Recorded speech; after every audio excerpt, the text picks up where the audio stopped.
అధ్యక్ష, పాపం పొద్దున మీరు చాలా లిబరల్గా ఇచ్చారు, మరి స్త్రీలకు వచ్చేసరికి కట్ చేశారు టైమింగ్. వాళ్ళకు కూడా ఆపర్చునిటీ ఇవ్వండి, కొత్త వాళ్ళకి ఇవ్వండి అధ్యక్ష. కాకపోతే కొంచెం ఈ సీరియస్ మ్యాటర్ కాబట్టి నేను మాట్లాడాలనుకున్నాను.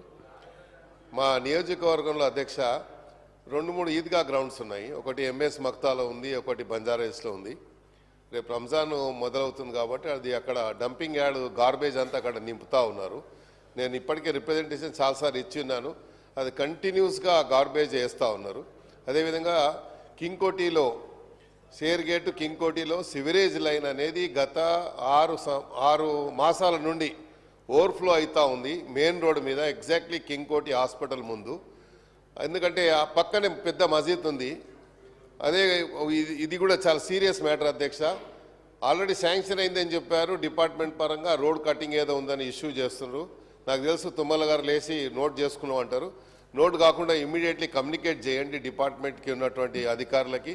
ఎందుకంటే ఇది సివరేజ్ లైన్ మీ ఓల్డ్ మన ఎమ్మెల్యే క్వార్టర్స్ వచ్చే దారి అంతా కూడా బ్లాక్ అయి ఉన్నది. ఇది అధ్యక్ష.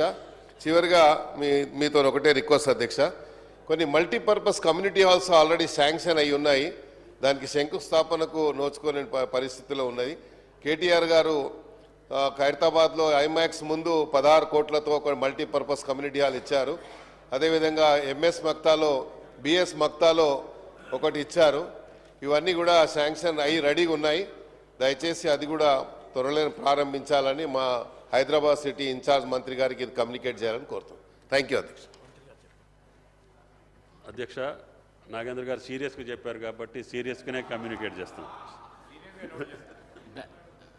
దయచేసి ఎవరైనా మంత్రి గారు సంబంధిత సభ్యులు మాట్లాడినప్పుడు నోట్ చేసుకొని సంబంధిత డిపార్ట్మెంట్కు పంపి వారికి మళ్ళీ జవాబు వచ్చే విధంగా చూడాలని చెప్పేసి కోరుకుంటున్నాను.